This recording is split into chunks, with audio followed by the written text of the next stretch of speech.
নিজেদের শৈল্পিক ফুটবল এবং 5 বার বিশ্বকাপ জয়ের সুবাদে একটা সময় পুরো ফুটবল বিশ্বে নিজেদের দৌরাত্ম্য ছুটিয়ে চলত ব্রাজিল ফুটবল দল। তবে বর্তমানে দলটির পরিস্থিতি খানিকটা নাজুক হলেও তাদের ফুটবলের ঐতিহ্য নিয়ে এখনও চর্চা হয় ফুটবল ভক্তদের মধ্যে, বিশেষ করে দলটির কিংবদন্তিদের নিয়ে। ঠিক তেমনি ব্রাজিলিয়ান ফুটবলের এক অন্যতম কিংবদন্তি হলেন তাদের হয়ে 1994 বিশ্বকাপ জয় করা তারকা ফুটবলার রোমারিও। ফুটবল খেলা ছেড়েছিলেন 2007 সালে, তবে আবারও খেলোয়াড় হিসেবে ফুটবলে ফিরতে যাচ্ছেন তিনি। বিষয়টি অবাক করা হলেও সত্য। ফুটবল থেকে অবসরের পর 2009 সাল থেকে আমেরিকা ফুটবল ক্লাবের সভাপতির দায়িত্ব পালন করছেন রোমারিও। এই ক্লাবের হয়ে রিও ডি জেনেরিওর স্টেট ফুটবল লিগের দ্বিতীয় বিভাগের প্রতিযোগিতায় মাঠে নামবেন তিনি। এই তো কয়েক মাস আগে রোমারিওর ছেলে 30 বছর বয়সী রোমারিনিওকে দলে ভিড়িয়েছে ক্লাব আমেরিকা।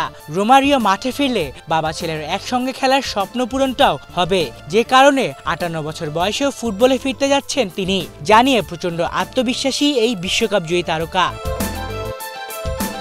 ব্রাজিলের সংবাদ মাধ্যম ও গ্লোবোকে দেয়া এক সাক্ষাৎকারে রোমারিও বলেন, খুব কম অ্যাথলিট এবং ফুটবলারই নিজের ছেলের সঙ্গে খেলার স্বপ্ন পূরণের সুযোগ পায়। আমার বয়স 58 বছর হলেও এখনও বেশ ভালো বোধ করছি। খেলাধুলা করি, ফুটবল খেলি, বাইরেও বিভিন্ন কাজে ব্যস্ত থাকি। খেলার জন্য নিজেকে যথেষ্ট যোগ্য বলেই মনে করি।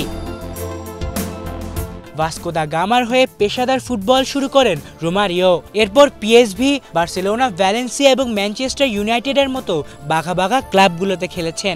এছাড়া নিজের দেশ ব্রাজিলের জার্সিতে 70 ম্যাচে 55 গোল করার পাশাপাশি জিতেছেন 1989 ও 1997 কোপা আমেরিকা, আর 1994 বিশ্বকাপ তো আছেই।